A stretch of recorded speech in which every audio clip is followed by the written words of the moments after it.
राष्ट्र सर्वप्रथम, राष्ट्र सर्वप्रथम, राष्ट्र सर्वप्रथम, राष्ट्र सर्वप्रथम। राष्ट्र सर्वप्रथम की बात ललित सुमन के साथ कार्यक्रम में सर्वधर्म संगम नेशनल टीवी चैनल पर आप सभी राष्ट्रवासियों का इस कार्यक्रम में।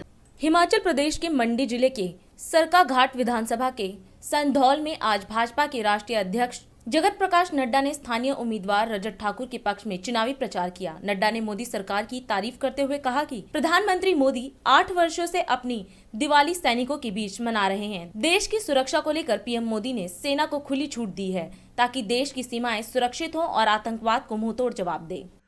सबसे पहले तो मुझे इस पूज्य मनसा देवी के स्थान पर आने का सौभाग्य मिला है।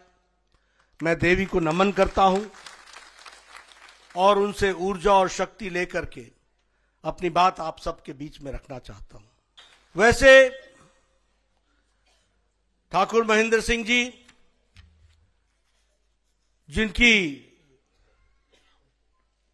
थाथी, जिनका कार्य नहीं सिर्फ धर्मपुर जानता है, नहीं सिर्फ मंडी जानता है, बल्कि पूरा प्रदेश जानता है, उनकी गंगोत्री में मुझे आने की कोई आवश्यकता नहीं थी। वो अपने आप में सक्षम है और आप लोगों का उन पर एक बार नहीं सदा सदा उन पर आशीर्वाद रहा है। लेकिन मैंने ये अपनी जिम्मेवारी समझी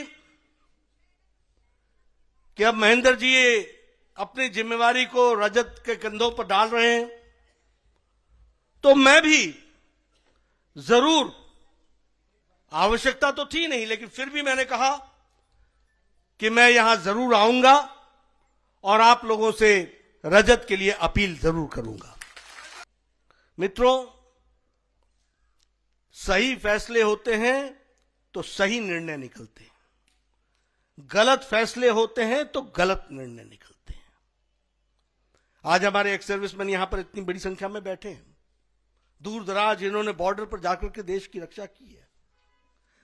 आप बताइए, जब आपने बटन दबा करके यहां से भारतीय जनता पार्टी की सरकार बनाई मोदी जी की, तब से देश की सरहद सुरक्षित हुई कि नहीं हुई?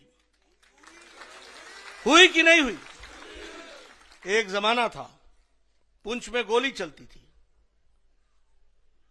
तार जाती थी नगरोटा, नगरोटा से तार जाती थी चंडी मंदिर, चंडी मंदिर से जाती थी दिल्ली, और दिल्ली में कहा जाता था इंतजार करो। आज मोदी जी भारत के प्रधानमंत्री हैं, हुक्म दे दिया गया है, जहां से गोली आए वहां गोली को शांत करो और फिर हमें रिपोर्ट करो।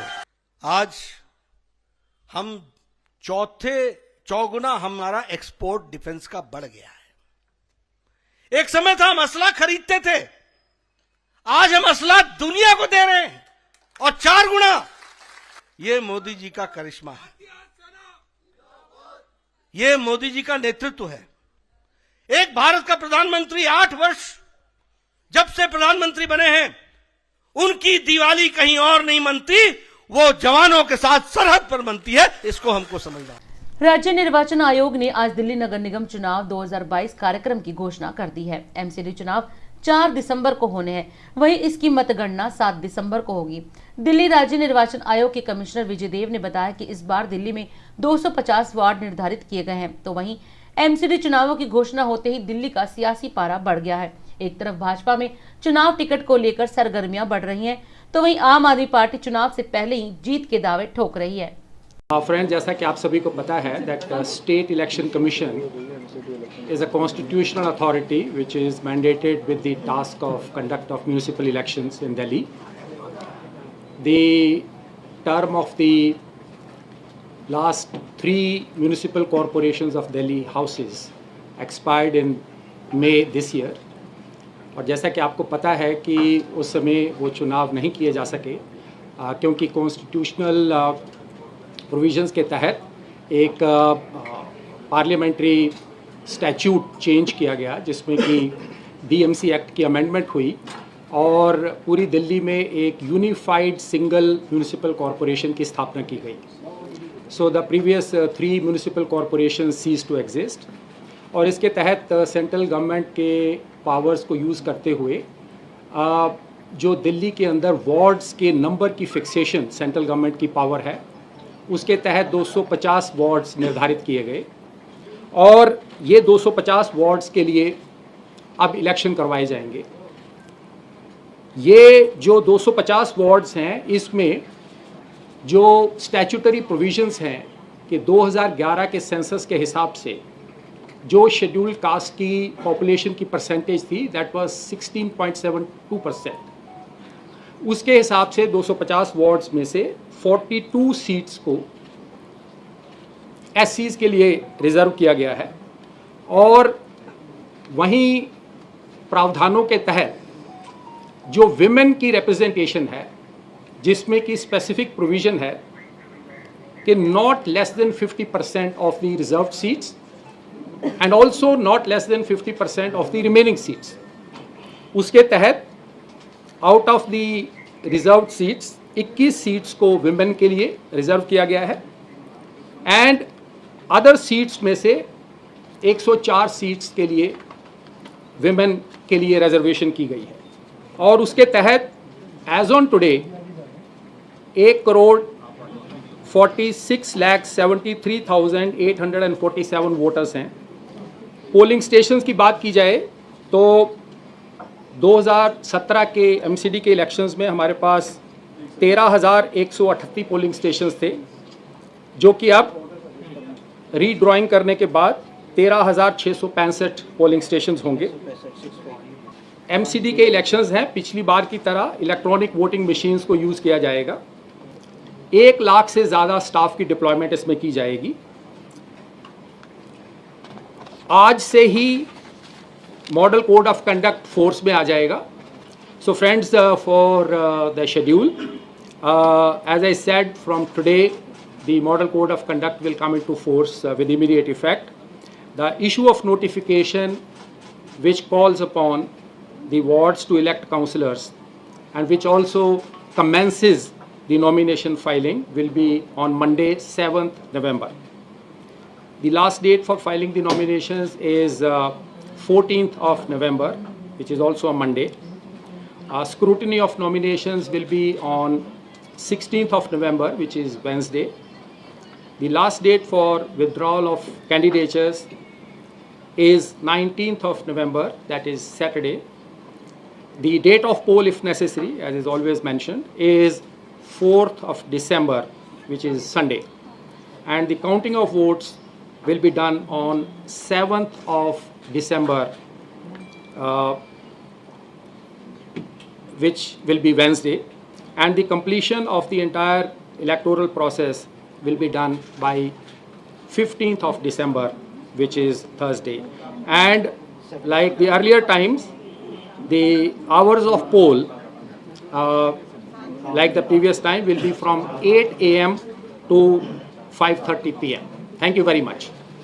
बढ़ते प्रदूषण को लेकर दिल्ली के मुख्यमंत्री अरविंद केजरीवाल और पंजाब के मुख्यमंत्री भगवंत सिंह मान ने एक साथ एक प्रेस कॉन्फ्रेंस कर प्रदूषण को लेकर चिंता जताई। इस दौरान सीएम केजरीवाल ने ऐलान किया कि कल से दिल्ली में प्राइमरी स्कूल बंद रहेंगे। सीएम केजरीवाल ने कहा कि प्रदूषण की समस्या केवल दिल्ली की ही नहीं, उत्तर भारत के कई शहरों की भी हवा खराब हो गई है। प्रदूषण के लिए केवल आम आदमी पार्टी जिम्मेदार नहीं है। इस समस्या के समाधान के लिए केंद्र सरकार को आगे आना होगा।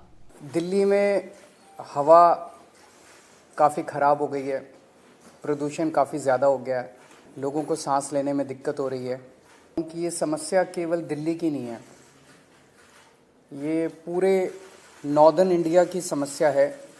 पूरे उत्तर भारत में दिल्ली, चरखी दादरी, रोहतक, भिवानी, गुड़गांव, बहादुरगढ़, जींद, मानेसर, नोएडा, ग्रेटर नोएडा, गाज़ियाबाद और राजस्थान में भिवाड़ी, इन सभी शहरों में हवा सीवियर कैटेगरी में है। जितनी ख़राब दिल्ली में उतनी ख़राब इन सभी शहरों में है। तो ये समस्या पूरे उत्तर भारत की समस्या है प्रदूषण की, और जाहिर तौर पे इसमें केवल आम आदमी पार्टी इसकी जिम्मेदार नहीं है, केवल केजरीवाल इसका जिम्मेदार नहीं है, केवल दिल्ली और पंजाब की सरकारें इसकी जिम्मेदार नहीं है। इसके कई सारे कारण हैं, कई लोकल कारण हैं, कई रीजनल कारण हैं, एक राज्य की हवा एक राज्य में नहीं रहती, इधर से हवा उधर जाती है, उधर से हवा इधर आती है। तो जैसा हम कई बार कह चुके हैं कि इसमें केंद्र सरकार को आगे आके इसके ऊपर स्पेसिफिक कदम उठाने पड़ेंगे ताकि पूरे उत्तर भारत को प्रदूषण से बचाया जा सके। ये पूरे उत्तर भारत की समस्या है, पहली चीज़। दूसरी चीज़, पंजाब में और दिल्ली में हमारी सरकार है। ये वक्त फिंगर पॉइंटिंग का नहीं है, ब्लेम गेम का नहीं है। वो कहते रहे केजरीवाल जिम्मेदार है, हम कहते रहे वो जिम्मेदार है। इससे कोई समाधान तो नहीं निकलता, जनता को इससे फ़ायदा तो नहीं होता। पंजाब में पराली जल रही है, हम मानते हैं पंजाब में पराली जल रही है, इसके लिए किसान जिम्मेदार नहीं है। किसानों को समाधान चाहिए। किसानों को जिस दिन समाधान मिल जाएगा वो पराली जलाना बंद कर देंगे। अगर पंजाब में पराली जल रही है उसके लिए हमारी सरकार, हम जिम्मेदार हैं। अभी हमारी सरकार को बने हुए 6 महीने हुए हैं। 6 महीने बहुत छोटा पीरियड होता है। बहुत सारी समस्याएं थी पंजाब की, बहुत सारे माफिया काम कर रहे थे पंजाब में, उन कई सारे माफियाओं को कंट्रोल किया है। इसके ऊपर भी मान साहब की सरकार ने कई कदम उठाए हैं, वो अभी आपके साथ शेयर करेंगे।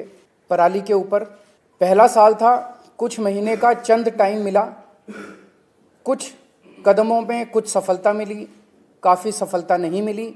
और मुझे उम्मीद है कि अगली साल तक, जब अब लगे हुए हैं इस पे, अगली साल तक पराली के जलने का इंसिडेंस काफ़ी कम होगा। किसान खुद भी पराली नहीं जलानी चाहता, क्योंकि अगली फसल धान और गेहूं की फसल में सिर्फ और सिर्फ 10-12 दिन का गैप है। तो वो 10-12 दिन में अपने खेत से पराली को कहीं इधर उधर भी नहीं कर सकता, तो उसके पास माचिस की तीली है बस। हमने 1,20,000 के आसपास जो मशीनें दी, जो पराली को बीच में ही, ज़मीन के बीच में ही खपत कर देती हैं। हमने बहुत सी पंचायतों को इनकरेज किया। मेरे पास आंकड़े हैं कि 124 गांव, 120 गांव, 93 गांव, उन्होंने इकट्ठे होके अपनी अपनी पंचायत बुला के ये मता पास किया ग्राम सभा में कि हम लोग पराली नहीं जलाएंगे। अगर हम ये शान से कहते हैं कि इस साल पंजाब में, हरियाणा में या देश में इतने लाख मीट्रिक टन धान पैदा होगा, रिकॉर्ड टूट जाएंगे, तो हम उस बात को तो शान से कहते हैं। लेकिन हम उस समय ये भी हमें याद रखना चाहिए सरकारों को कि अगर धान के रिकॉर्ड टूट रहे हैं तो पराली के रिकॉर्ड भी टूटेंगे, उतनी पराली भी तो आएगी। तो हमने अभी क्योंकि समय कम था, फिर भी हमने बायो एनर्जी का इंडिया का पहला प्लांट, बर्बियो कंपनी है जर्मनी की, उलहरा काका के पास माननीय केंद्रीय मंत्री हरदीप पुरी जी वहाँ पे आए थे, उद्घाटन किया। वो एक प्लांट जो है 47,000 एकड़ की पराली उठा लेगा, पैसे भी देगा, उठा भी लेगा। एक प्लांट सिर्फ 47,000 एकड़, सिर्फ, क्योंकि पंजाब में 75 लाख एकड़ में धान की बुआई होती है। तो एक से तो काम नहीं चलेगा। ऐसी हमें पीसीओ कंपनियां चाहिए, पराली से बिजली बनाने वाली कंपनियां, पराली से सीएनजी बनाने वाली कंपनियां, बहुत कुछ लेटेस्ट आ गया। हम आपसे ये वादा करते हैं अगले साल नवंबर में इसी हॉल में शायद हम किसी और एंगल से बैठेंगे कि हम उस समय तक इसका हल कर चुके होंगे। ये जैसा अभी मान साहब ने कहा कि अभी भी स्थिति को कंट्रोल करने के लिए जो भी आने वाले दिनों में कदम उठाने की ज़रूरत है हम उठाएंगे। तो दिल्ली में कल से हम प्राइमरी स्कूल्स बंद कर रहे हैं, प्राइमरी क्लासेस बंद कर रहे हैं जब तक स्थिति में सुधार नहीं हो जाता। और ऑड इवन के ऊपर विचार चल रहा है कि ऑड इवन करने की ज़रूरत है, अगर ज़रूरत होगी तो ऑड इवन को लागू किया जाएगा। 27वें वर्ष में आपकी लोकप्रिय समाचार पत्र इंडिया दर्पण का प्रवेश। आप भेजते रहे अपने क्षेत्र की खबरें।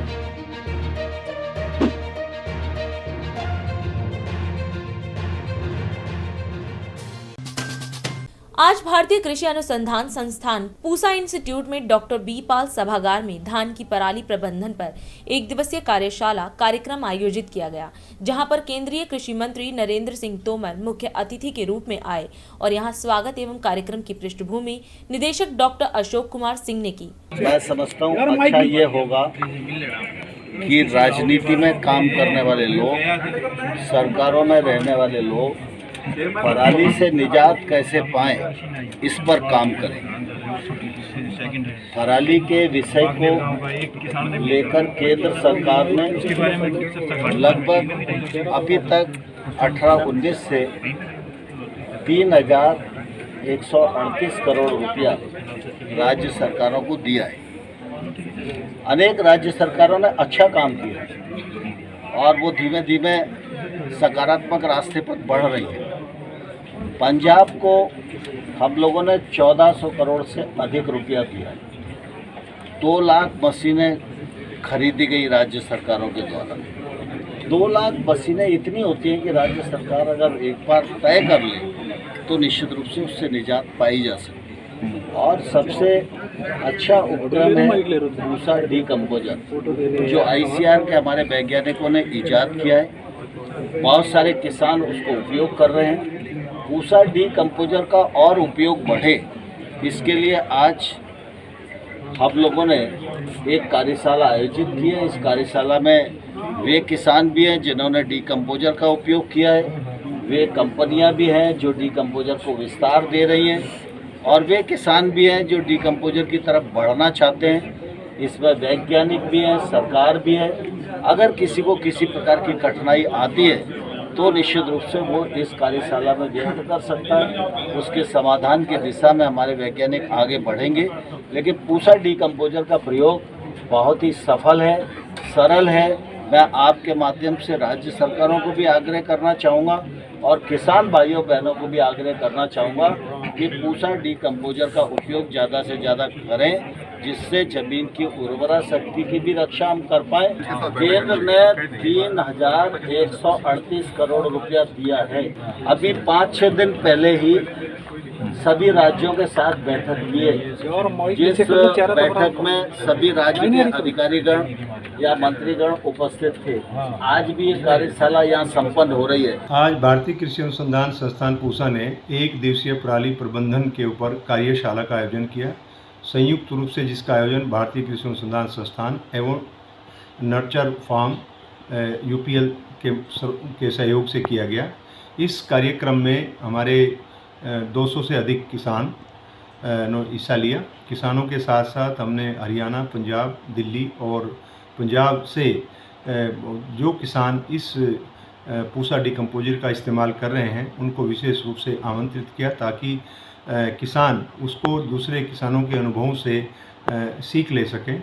उनको भी आमंत्रित किया और उन्होंने अपने विचार रखे। इस अवसर पे माननीय केंद्रीय कृषि मंत्री नरेंद्र सिंह तोमर जी मुख्य अतिथि के रूप में पधारे और उन्होंने पराली प्रबंधन के बारे में किए जा रहे प्रयासों का भारत सरकार द्वारा एवं भारतीय कृषि अनुसंधान परिषद के अंतर्गत कार्यरत संस्थानों द्वारा किए गए कार्यों को किसानों के समक्ष रखा और उनसे सहयोग की अपील की, ताकि इस समस्या से निपटारा किया जा सके।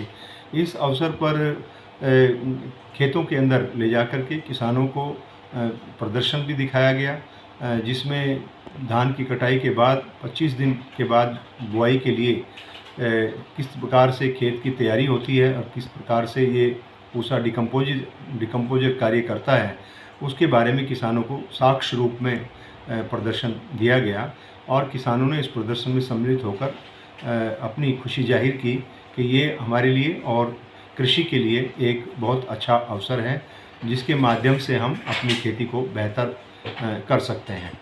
ये हमारे संस्थान में सूक्ष्म जीव संभाग है, जिसके अंदर सूक्ष्म जीवियों के ऊपर या जो हमारे राइजोबियम बेस्ड फर्टिलाइज़र हैं उनके ऊपर बहुत दिनों से कार्य हो रहा था। और जब ये खेती की नई नई चुनौतियां शुरू हुई, हमारे संभाग के द्वारा इस दिशा में नए नए फफूंदों का पहचान करके उनका मिश्रण तैयार किया गया और पिछले हम 4-5 सालों से इस कंसोर्शिया के ऊपर काम कर रहे थे।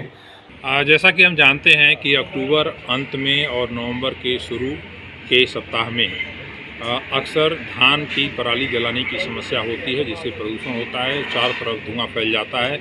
इस समय आप लोग इस धुएं की घुटन महसूस कर रहे होंगे, सभी दिल्ली वासी, किसान भाई, सभी लोग। अब सवाल ये उठता है कि धान की पराली जलाने की ज़रूरत क्यों पड़ती है और क्यों नहीं हम इस कुप्रथा को बंद कर सकें। तो धान की कटाई करने के बाद और गेहूं की बुआई के बीच का जो समय अंतराल बहुत कम होता है, मुश्किल से 1 हफ्ते का समय मिलता है, जिसकी वजह से किसान धान की पराली में आग लगा करके गेहूं की बुआई के लिए खेत को तैयार करते हैं। आज की जो कार्यशाला का आयोजन किया गया था, उसका मुख्य उद्देश्य ये था कि किस प्रकार से हम धान की पराली प्रबंधन करें अच्छे तरीके से, ताकि उसको जलाने की आवश्यकता नहीं पड़े। कई विकल्प हैं इसके। पहला, हैप्पी सीडर का प्रयोग या सुपर सीडर का प्रयोग, जिसमें धान को पराली खेत में छोड़ करके गेहूं की सीधी बिजाई कर देते हैं। इसके अतिरिक्त पूसा संस्थान के द्वारा विकसित पूसा डिकम्पोजर, जो कि 7 फफूंदों को मिला करके एक मिश्रण बनाया गया है, और इन फफूंदों के अंदर ये क्षमता होती है कि ये धान के रेशे को बहुत जल्दी गला देते हैं। धान की कटाई करने के बाद जब हम पराली के ऊपर, जब कंबाइन से कटाई होती है, पराली के ऊपर हम जब पूसा डिकम्पोजर का छिड़काव करके उसको रोटावेटर से हल्की ज़मीन में मिलाने के बाद पानी लगा देते हैं, तो 25 दिन के अंदर पराली पूरी तरह से गल जाती है और खेत गेहूं की बुआई के लिए तैयार हो जाता है।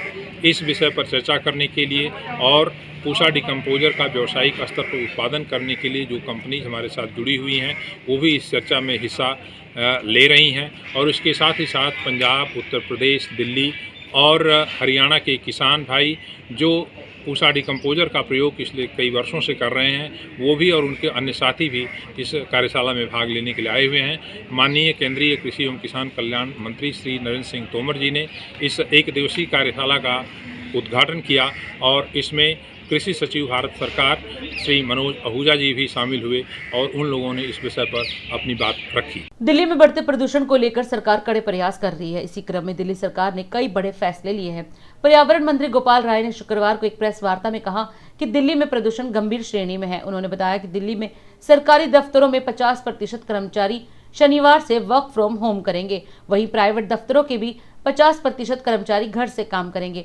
इसके अलावा कई यातायात के वाहनों को लेकर भी निर्णय लिए गए हैं। बॉर्डर तक जब आ जाती हैं, खासतौर से गुड़गांव में, वो अगर पेरिफेरल एक्सप्रेसवे से डाइवर्ट नहीं होती हैं और गुड़गांव के बॉर्डर तक आ जाती हैं दिल्ली के, वहां से उन गाड़ियों को डाइवर्ट करना, वापस करना बहुत कठिन काम हो जाता है। और पिछले साल जो अनुभव आया कि बहुत लंबा जाम लग जाता है। तो इसलिए उन दोनों राज्यों के मुख्यमंत्रियों को हम पत्र लिख रहे हैं कि वहाँ पर अधिकारियों को निर्देश दिया जाए कि जो एक्सटर्नल और वेस्टर्नल जो पेरिफेरल एक्सप्रेसवे है, वहीं से गाड़ियों को डाइवर्ट कर दिया जाए।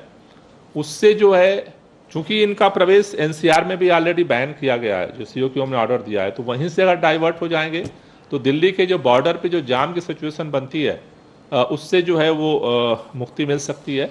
अगला जो हमने आज निर्णय लिया है कि दिल्ली के अंदर हम वैसे तो पिछले साल से इस बार अभी इलेक्ट्रिक बसें भी बढ़ी हैं और सीएनजी की बसें भी बढ़ी हैं, लेकिन अभी आज हमने निर्देश दिया है ट्रांसपोर्ट विभाग को कि वो 500 प्राइवेट पर्यावरण बस सर्विस दिल्ली के अंदर शुरू करने की तैयारी करें।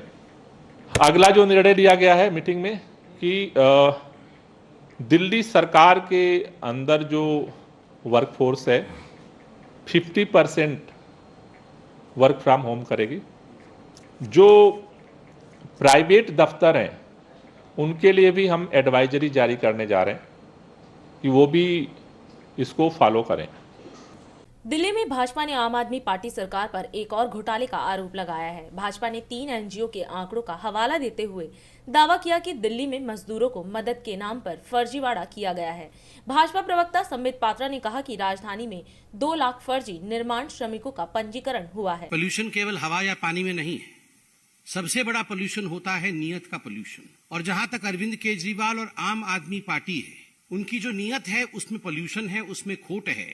और इसी कारण से आज दिल्ली भ्रष्टाचार के प्रदूषण से मारी हुई है। हिंदुस्तान के इतिहास में श्रमिकों के ऊपर हुए सबसे बड़े करप्शन का आज खुलासा हुआ है। ये दिल्ली के लेबर मिनिस्ट्री का है। इस पूरे करप्शन में आप देखेंगे कि दिल्ली के लेबर मिनिस्ट्री के अंतर्गत एक बोर्ड आती है, जो बोर्ड कंस्ट्रक्शन वर्कर जो होते हैं उनको रजिस्टर करना कि क्या आवश्यकताएं होती है मूलभूत, किस प्रकार से उनके स्वास्थ्य, शिक्षा और बाकी अन्य मूलभूत आवश्यकताओं को आगे बढ़ाया जा सके, उसके लिए कार्यरत रहना, यह इस बोर्ड का काम है। ये जो लेबर मिनिस्ट्री के अंतर्गत आती है, उस बोर्ड का नाम है Delhi building and other construction workers welfare board. ये वेलफेयर बोर्ड का पहला काम है, ये रजिस्टर करती है कि दिल्ली के अंदर कितने कंस्ट्रक्शन वर्कर है। 2006 से ये रजिस्ट्रेशन का काम चल रहा है। अभी तक लगभग 13,13,309 कंस्ट्रक्शन वर्कर को रजिस्टर किया गया है 2006 से। मगर जब से आम आदमी पार्टी आई और मात्र 2018 से लेकर 21 के बीच लगभग 10 लाख वर्कर की रजिस्ट्रेशन जो है ये इस कालखंड में हुआ है। 13 लाख 2006 से, और उसमें से लगभग 90% ये जो 3-4 वर्ष का कालखंड है आम आदमी पार्टी का, उसके बीच में हुआ है। अब इसमें एक कंप्लेंट दर्ज किया गया। कंप्लेंट किसी एक व्यक्ति ने नहीं दिया है। जो ऑर्गेनाइजेशंस और एनजीओज होते हैं और जो खास करके कंस्ट्रक्शन वर्कर्स के भलाई के लिए काम करते हैं, ऐसे 3 संगठनों ने कंप्लेंट दिया था। और ये कंप्लेंट करने वाले कौन थे? निर्माण मजदूरों की राष्ट्रीय अभियान समिति, दिल्ली मजदूर निर्माण संगठन और सेवा दिल्ली यूनियन। इन्होंने कंप्लेंट दिया कि हमने जो प्रथम दृष्टिया देखा है कि ये जो रजिस्ट्री आम आदमी पार्टी की सरकार करा रही है, इसमें एक बहुत बड़ा घपला हो रहा है, करोड़ों खरबों का घपला हो रहा है, क्योंकि डुप्लीकेट रजिस्ट्रेशन हो रहा है। ये वास्तविक लोग नहीं है और इनके नाम पे पैसा उठाया जा रहा है। जो प्राइमा फैसाई इन्वेस्टिगेशन हुआ है उसमें आपको जान के आश्चर्य होगा कि ये जो लगभग 9,09,000 कुछ लोगों का रजिस्ट्रेशन आम आदमी पार्टी ने 18 से 21 के बीच में कराया था, उसमें अब तक 2 लाख फर्जी जो रजिस्ट्रेशन है वो प्राप्त किया जा चुका है। ये इन्वेस्टिगेशन अभी कंक्लूड नहीं हुआ है। आप देखिए, ये रिकॉर्ड कहती है कि 18 से 21 के बीच में 9 लाख से ऊपर हुए और उसमें डुप्लीकेट एंट्रीज 2 लाख लोगों की है। कैसे डुप्लीकेट है? इसमें 65,000 कंस्ट्रक्शन वर्कर ऐसे हैं जिनका एक ही मोबाइल नंबर है और 4-5 कंस्ट्रक्शन वर्कर उसी मोबाइल नंबर पे है। ऐसे 65,000 कंस्ट्रक्शन वर्कर को अरविंद केजरीवाल जी और मनीष सिसोदिया जी ने रजिस्टर करा लिया है और 15,750 कंस्ट्रक्शन वर्कर ऐसे हैं जिनका एड्रेस एक ही है। दिल्ली में तिहाड़ जेल के डीजी संदीप गोयल पद से हटाए गए। सत्येंद्र जैन को सुविधा देने पर प्रशासन का एक्शन। लगातार बढ़ते प्रदूषण के मद्देनजर दिल्ली में कल से प्राइमरी स्कूल बंद रहेंगे। दिल्ली सरकार ऑड इवन लागू करने पर भी विचार कर रही।